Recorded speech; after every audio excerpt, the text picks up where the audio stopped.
The Oakland Raiders traveled to New York on Sunday to face the Giants. New York's installed as a 9.5-point favorite on BETDAQ. 44 is the total in this game. Might surprise you a little bit to see the Giants, who are 2-6 this season, favored by 9.5 points. And indeed, this line is sitting around 7 or 7.5 at most sports books around the world, and the prices reflect that on BETDAQ. You can currently get the Giants minus 9.5 at 227 and Oakland at 174. Oakland plus 9.5, that is. So I wouldn't be surprised if BETDAQ puts up another market over the next couple of days on this game, maybe a New York minus 7 or New York minus 7.5 market.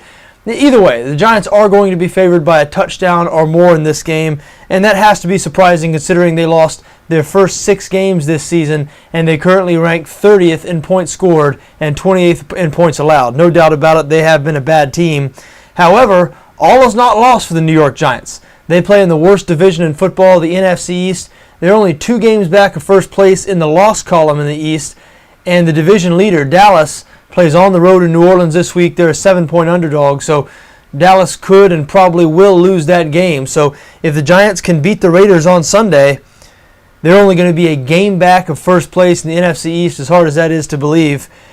And even though this might look like a big number at first glance, I think this game sets up for a Giants blowout. I really do. Oakland traveling across the country, playing the early game, the 1 o'clock game. And the Raiders are not very good on offense. They're especially bad passing the football, 30th in the NFL in pass yards per game. Now, the secondary is the weakness of the New York Giants team, but can the Raiders attack that weakness? Are they well equipped to attack the New York Giants secondary? I don't believe they are. Terrell Pryor, he's an athlete. He can make some plays with his legs.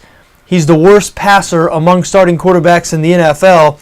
The Raiders like to run the football. They are 5th in the NFL in rush yards per game, but the Giants are pretty good against the run. New York only allowing 103 rushing yards per game, and Darren McFadden, Oakland's starting running back, will miss this game with a hamstring injury. That means it will fall on Rashad Jennings, who is a career backup who Oakland signed this year from the Jacksonville Jaguars.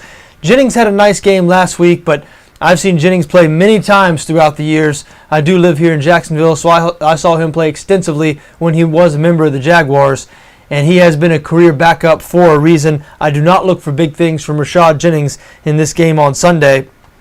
Oakland struggles in the secondary. They struggle against the pass, 25th in the NFL against the pass right now. They just allowed Philadelphia's Nick Foles to tie an NFL record with 7 touchdown passes last week. And the strength of this New York Giants offense, the strength of the team really, is the passing game. Eli Manning, that great trio of wide receivers, Victor Cruz, Hakeem Nicks, Ruben Randall. Don't forget about the tight end, Brandon Myers. They can do some things in the passing game. Just not sure Oakland's going to be able to slow them down, especially since the Raiders are dealing with some injuries in the secondary. Raiders also dealing with some injuries along the offensive line. I'm telling you, this is just setting up for a New York Giants blowout win. I feel very comfortable recommending the Giants in this spot. I like them minus 7 and minus 7.5 a little more, but I still like them minus 9.5.